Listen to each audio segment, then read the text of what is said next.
70 WOCA. Ocala.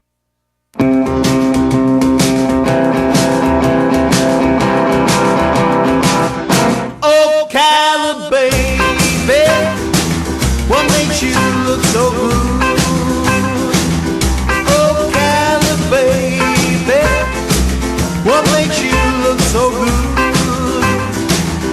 Why don't you love me like I know you could? All right, 5 minutes after 10 o'clock. It's beautiful out there, and it's cold out there, and it's beautiful in here, too. Kelly Hart is in the studio. She's going to talk to us about Ocala on Ocala Magazine Radio. Good morning, Kelly. How you doing? Good morning. Happy New Year. Happy New Year to you. It's freezing outside. Is it what? Let me see what the temperature is. It is, right now I have this little cool thing over here. It's a thermometer. 35 degrees. Yes, I believe it. It's gone down since this morning. It was 39 this morning. The sun came up, the temperature went down. Yes. Yes, and I'm not liking it. But there's part of you that likes it. When I'm inside. No, you like to wear those cool winter clothing articles. That's a nice looking coat you have there. Thank you. Thanks. Coats are fun and boots are nice, but I don't have a lot of that stuff. That's the problem. So it can only be cold maybe like 6 days, and then I'm That's about all we have anyway. Yeah, well, luckily, because I only have about 6 winter items in my closet. So here's what I've noticed about women, maybe young women, that walking past this window, that they want to wear their winter clothing and they don't care if it's 90 degrees. Because I saw boots and heavy coats like when it was not cold out there. Oh, I wear boots all year round. Oh, you do? Mm-hmm. Yeah, I mean, not snow boots or anything. Boots aren't necessarily. Does your feet getting cold actually make you cold? Yes. Really? I could walk outside barefoot in the snow and I don't think it would matter. No. If my feet are cold, the rest of me is miserable. Really? Yeah, that's what Uggs are for. They're furry, you put them on and everything else warms up. They're nice. I like the way they look. They're fantastic. Yeah, but they really keep your feet cold, warm. Yes, Yeah. they're filled with fur. All right. So it's like... See, if I had a coat on and shorts, I'd probably be okay. Without a coat, though, I'd freeze. Well, if you had a tank top and shorts on and a pair of Uggs, you'd still be okay. No. That's how good they are. No. You might not. I You don't might think look so. foolish, but you would feel okay. So. Look weird. Very weird. So it's a new year. Ocala Magazine is super excited about this year. We've got a lot of really great things lined up, and to kickstart the year, we have our Town and Country issue, which comes out this month. All right. And it's an all black and white special edition issue, so that's really phenomenal. It's gorgeous. We can't wait for everybody to get their hands on it. And there's a lot of really exciting features in this issue and a lot of spotlights. It's our Person of the Year issue. Who is the Person of the Year? Melissa Townsend. Okay. Is our Person of the Year, and she will actually, it's I think January 24th, be on to tell you all about the wonderful things she does with the city and the arts, and she's a really creative person and a perfect fit for our Person of the Year. Very good. Very good. So she'll be featured this month, and we also have our State of the City feature, which basically sums up things that happened this past year, kind of like the evolution of our city and things that might be happening or that we project to happen this year. Last year, this year. 2014. You know what I'm talking about. Yeah. Okay, so like for example, Citizen Circle and the downtown renovations and all of these things have been in the past. Now we're moving forward. I met with Janie Pope, the city, and what are some things that are going to be happening this year? And this year, they are building, and they've already started a little bit, but there's a lot to do, but they're building Linear Park. That Linear Park. Yeah, we've heard about that for a while now. Yes. They're tearing up the railroad tracks or moving them or both? I think they're moving the track. How far? They were a matter of, I think, feet. That's what I thought. Okay. It's very minimal. Okay. But there was a big wait time on getting this grant to move the railroad track and in order to make all this possible. What a job, huh? Yeah. And so when I sat down and talked to her about this, I was trying to understand the concept. And, I'm thinking, okay, it's just a park. We've got plenty of parks.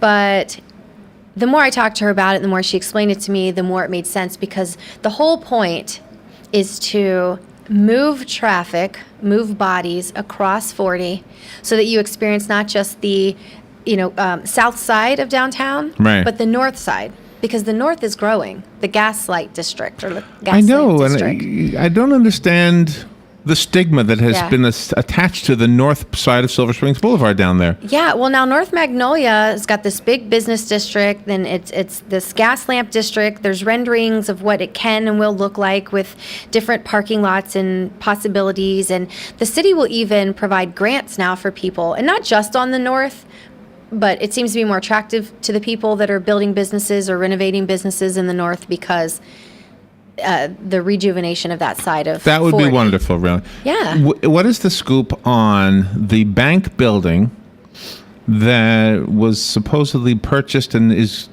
maybe going to be made into a parking garage? Right. So 3 gentlemen. I spoke with Billy Scheel.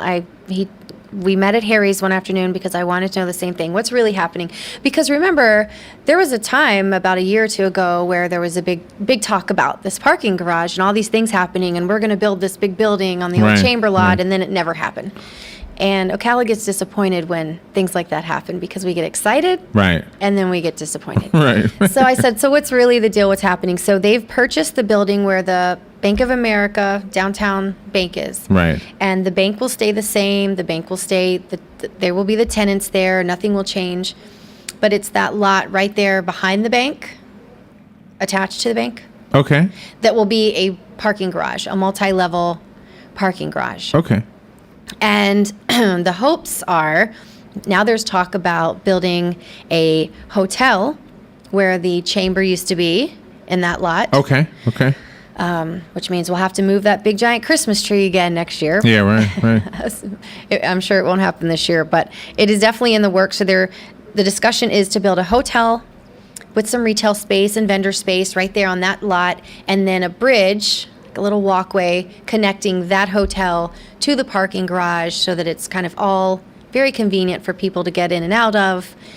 And I think that would be really beneficial because I've owned a business downtown and parking has always been an issue, even though I don't really believe it to be an issue.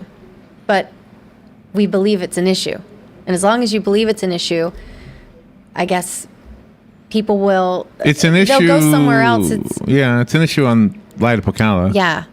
Well, I mean, certain events, but it really made sense. Something that, Cindy at Mark's Steakhouse? Yes. Cindy, okay. Yeah, I think so. Yeah. So I was talking to her, and she said something that really put it into perspective because she said, we'll come to the mall, like where we are, Right. and we'll park maybe outside Sears, and we'll go in Sears, and then we'll walk down to Macy's, and then we'll walk this entire mall, maybe twice.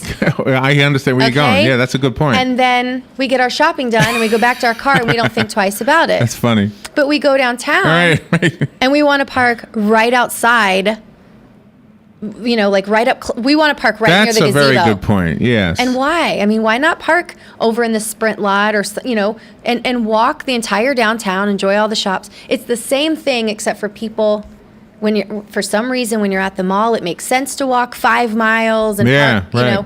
but for some reason downtown it doesn't. So when she said that, I was like, wow, that makes total sense. That does make sense. And it seems ironic when people will say that they like walking when they go to New York. Mm-hmm. So why don't you like walking Why here? don't you like walking here? What is Exactly. the deal? Why do you like walking there? Why? I don't know. I mean, people. I've often thought that about Ocala. There's like nobody on the sidewalks. You're right, except for bikes. Like, why are they there? Well, when we were at the Cascades, Robert and I sometimes would walk downtown. It was only a mile. Sure. And there was like nobody on the sidewalk. I know. I've done it. I've done it myself. I've walked from the flower shop when I had it to downtown. I mean, it's so to we me, just didn't bump into you. We did it on different days. we must have done it on different days. Yeah. No, I mean, I think people have this sense of urgency. I want to go in here, so I want to park close. I want to be able to park here, run in. And that's a problem because then they're missing the opportunity to experience some of the other shops downtown. Well, and maybe the linear park is a way to alleviate. Maybe if there's a linear park, we'll say, oh, let's walk. Well, and that's the thought. People can go down and there'll be park benches. You can take your dog. You can have picnics. So it's still the park concept, Right, the idea. But it creates a flow all the way down to Tuscaloosa, which Tuscaloosa is going to be the future home of the Ocala Symphony Orchestra. Yes. So it will create a flow It'll and make really it seem expand everything, won't it? I mean, it's going to be fantastic. There's a rendering. I don't know if you've seen it. There's a rendering of the future Ocala Cultural Center for the symphony in the January issue of Ocala magazine, and it's really phenomenal because there's going to be a stage that is kind of like a rotating type stage there could be a bandstand outside. Oh wow! So there's the stage inside for performances. There's this outside back part of the stage for outdoor performances, and I mean, it's really going to be great. It's really going to be great. And talking to Matthew Ardell, he's got this concept, and it's fantastic because it's not just going to be the home of the symphony, but it will be available for other events. So it'll be a venue, and Ocala needs more venues. So it could be a wedding venue, it could be a graduation venue. So I mean, it's going to be phenomenal, and it will cap off this linear park because you start over by Hungry Bear. So from Hungry Bear straight down across 40, all the way through Tuscaloosa, where all the art sculptures are, and all the way down to the cultural center. So you did a segment once on this show where you talked about wedding venues, and I was surprised how many that people really. I was surprised how many there were that were high class sounding places, and sure. So yeah, you're right. One more wouldn't hurt. It wouldn't hurt. But in doing that piece, I guess I want to ask you this: were we up to par with our population? Do we have enough of them, or do we need more of them? Oh, absolutely. Absolutely. A lot of the problem is, here's the problem. Let's just get down to brass tacks here. If my girlfriends all get married before me, and one got married at the country club, and maybe one at Golden Ocala, Holiday Inn, now what am I going to do? Oh, you can't have the same place? No. That's a no-no. Wonder why. Well, because it's like wearing the same dress. We want to be different. We want to. Oh my goodness! Yeah. You're gonna have a lot of venues then. A lot of women. I know. The guys don't care. I know. Well, that's why you can't have more friends than there are venues. But it's going to be phenomenal, and just the idea of Tuscaloosa and what's happening North Magnolia and what's happening downtown, it's going to create more of a feel of like your St. Augustine's, or when you go to St. Augustine, which would be nice. Yeah. Oh, it's fantastic. So let me ask you the political part of this. Okay. Because this comes up when we talk about this, and I'm not trying to ruffle feathers here. Okay. But whenever money is spent to develop things in downtown Ocala, other parts of Ocala, whether it's East Silver Springs Boulevard, West Silver Springs Boulevard, they all pay the taxes that get funneled into downtown Ocala. So everybody is not benefiting from the money they're paying. Only this small part is. Now, I'll tell you right away my comeback to that. My comeback to that is we all benefit when the downtown area flourishes. Sure. Even though you might not be getting a new building in your neighborhood, people will visit our town when the downtown area is nice. Sure. Which we didn't have 20 or so years ago. Or maybe Sure. more than that. But Yeah. once upon a time it was dilapidated. So I didn't mean to answer my own question, but I mean, what does was Ocala magazine finding from readers regarding that? Do you get letters to the editor asking? Yeah, I mean, sometimes, we'll post questions on our social media pages and we'll ask how people feel about certain things. I remember right when the downtown square and the gazebo was renovated, and we posted a quote on there or a question asking people what they thought about it, because it was a lot of money. I mean, I remember when it was being renovated and I was going to Harry's or something, and I read the sign that said, 700 and some, whatever the amount was, tax dollars were. Right. I'm like, man, what are they doing? Because that's a lot of money. And a lot of people responded and said that they didn't see any changes. They're like, where did the money go? And so when I sat down with Janie, that was something else I asked her. I said, what really happened downtown? Like, what changes were really made? Right. Because I think people are interested in knowing that sometimes when you see something, it doesn't necessarily look completely different. But there was a lot of things done that, are super important. For example, it is now permanently handicap accessible, where before it was, like a temporary ramp situation. It's dangerous, and obviously we want everyone to be able to experience downtown. After all, that's like the slogan, experience downtown, feel downtown. So we want everyone to be able to do that. And if there's no handicap accessibility except for specific events where someone's brought one, that's a shame. So to me, that was money well spent. That wasn't the only thing done. It was a slick surface. I guess there was some injuries and things happening. Oh, really? And so they've put actual, new pavers. So it's more of a rough, grainy surface to keep injuries from, happening, and a half wall to create more seating. And I guess if you just look at it on the surface, it doesn't look like that was a huge overhaul. But in sitting down and talking to her, and There's a lot of stuff you there don't was see. strategy behind it, and it was all great improvements, and it has improved our downtown and made it safer and more convenient and more accessible. So, So any feedback on the things that we saw? I would like to thank whoever was responsible for that ice skating rink, because while we had a few callers that were negative, which you always have for everything, bottom line is a lot of people, and I'll say kids, really had a good time, even though it was plastic. They had a good time with Yes. that. It looked wonderful. Yes. It looked like it was well run. So those people deserve a hand of thanks, or a shout out of thanks.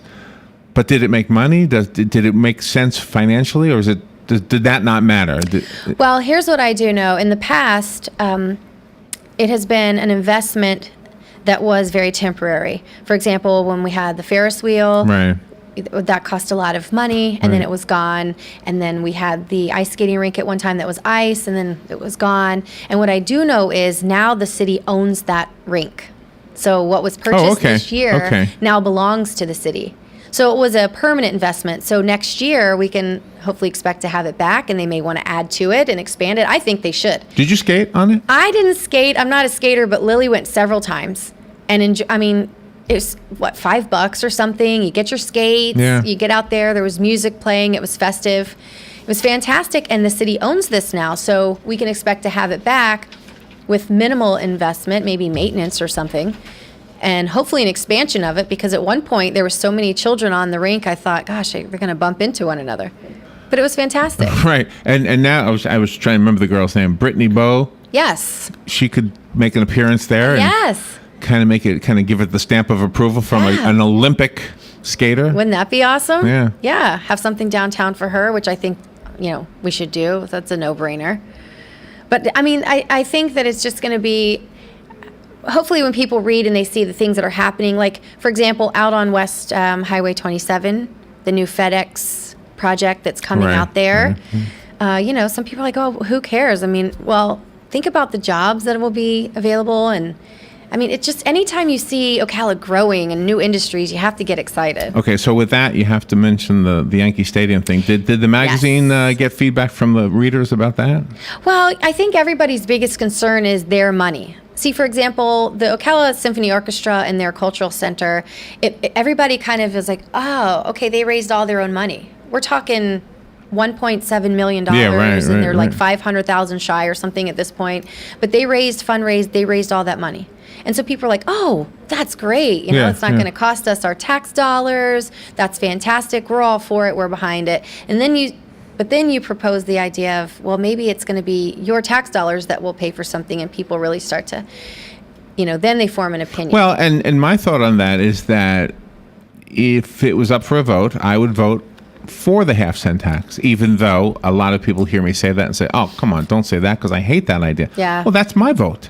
I'm not saying I would be opposed to it if you all voted against it. Sure. I'm just saying, hey, if you put it up to the voters and we decide, then you live with that. If you decide against it, you live with that. Yeah. Simple as that. Absolutely. And I know there's some talk, I think the CEP, and I think there's some talk right now going on to try to figure out a way maybe we can make this possible without the tax increase. There's been some ideas proposed there. I think, by the way, and maybe you know more about this than I ever will, but I think that whole area right there that they're talking about is being developed for something that we don't even, somebody else knows something that's going on that we don't know. Yeah. You think so? I did some digging. I tried to press people and tell me what you know. And What's going on there? I don't know. Well, did you ever look at the Google Earth of the horse track that's there? Yes. What does it say? Oh, I It don't- says unnamed, Yeah, unnamed. horse track. Yeah. Hello? Yeah. What does that mean? I don't know. At one time, a couple years ago, where my dad's sawmill is, right out on Highway 27. Okay. He was approached by some investors that wanted to buy all the land, his land, the land all around it, because some huge racetrack was coming into town. And we were talking, big proposals. And we all got excited. Yeah? Heck yeah. What sure. happened? Like anything else. Something backed out, didn't happen, fell through. We're not really sure. Everything kind of just dissolved. But anytime you hear that, you think, okay, well, what's going on? Is it still in the works? Is there just maybe an investor shift or something happening? Because you never know, and you get excited about that kind of But there's stuff. evidence in this one. Listen to my evidence. Are you ready? Okay. Your Honor, the Osceola Boulevard, nice road, makes it real easy for me. They didn't build that for me. That bridge that goes over the interstate right there, there's no way that was just done to make it a little more, because it wasn't that inconvenient before. Right. Okay, so there's got to be more to that. Then this Google Earth unnamed racetrack. Unnamed Hello, racetrack. that's a crazy thing too.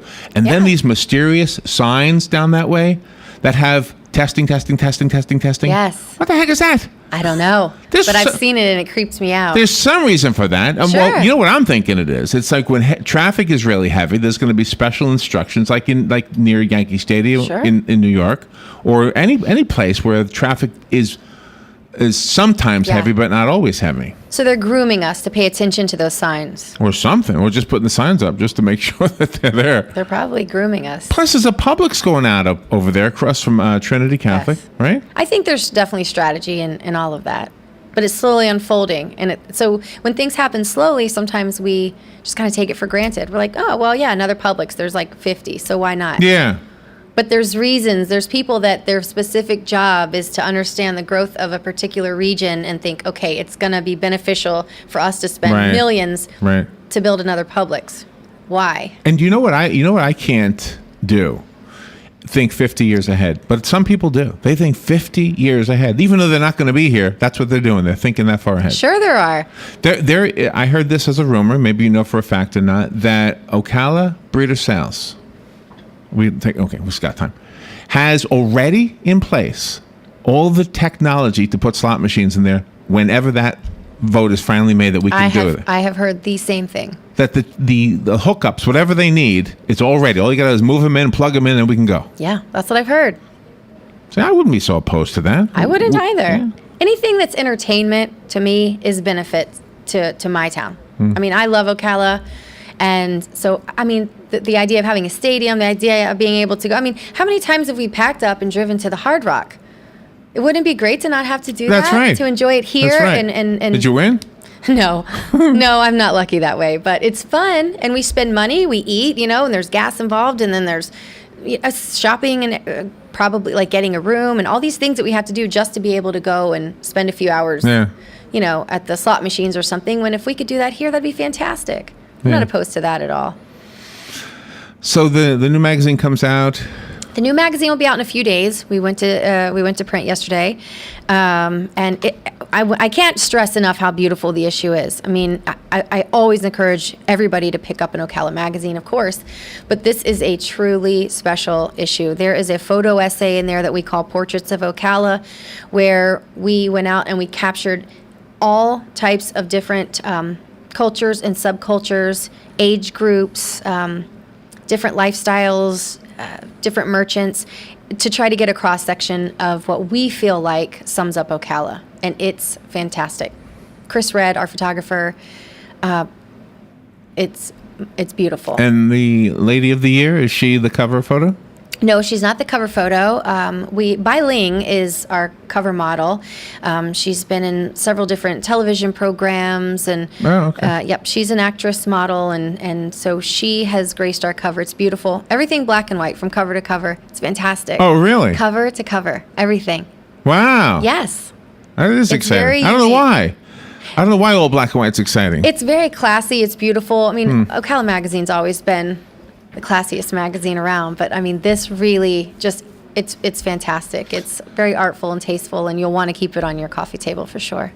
How far back does Ocala magazine have the format that it has now? How long ago did it become that nice glossy publication? I'm not exactly sure. I know it's changed. I know Linda has tested different methods over time, different mastheads, different sizes, different glossiness and paper types, but we've been going strong for 34 years. I think this year will be 35. And are you getting a lot of people on the online version of it? Yes.